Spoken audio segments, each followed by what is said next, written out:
আজ বুধবার দুপুর প্রায় 2টো নাগাদ খোয়াই থানার পুকুরে ভেসে ওঠা অবস্থায় উদ্ধার হয় 50 বছর বয়সী সমীর রঞ্জন দাসের মৃতদেহ। খবর পেয়ে ঘটনাস্থলে পৌঁছে পুলিশ দেহ উদ্ধার করে খোয়াই জেলা হাসপাতালে মর্গে পাঠিয়েছে। আগামীকাল ময়নাতদন্তের পর দেহ পরিবারকে হস্তান্তর করা হবে। স্থানীয় সূত্রে জানা গিয়েছে, মঙ্গলবার রাতে পরিবারের এক সদস্যের সাথে সামান্য বচসার পর সমীরবাবু বাড়ি থেকে বেরিয়ে যান, কিন্তু সারা রাত ও বুধবার সকাল পর্যন্ত তার কোনো খোঁজ মেলেনি।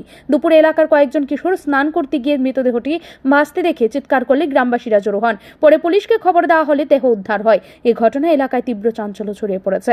বিশেষজ্ঞরা মনে করছেন, অনেক সময় পারিবারিক কলহ, ঘরোয়া হিংসার প্রভাব মানুষের মানসিক অবস্থা নষ্ট করে দেয়। জাতীয় অপরাধ রেকর্ড ব্যুরো এর 2023 সালের রিপোর্ট অনুযায়ী ভারতে প্রতি বছর প্রায় 34% পারিবারিক সহিংসতার ঘটনা মানসিক বা শারীরিক ক্ষতির মাধ্যমে আত্মহত্যা অথবা অস্বাভাবিক মৃত্যুর দিক নিয়ে যায়। ত্রিপুরার মতো ছোট রাজ্যেও পারিবারিক কলহ থেকে আত্মহত্যা বা নিখোঁজের ঘটনা বেড়েই চলেছে।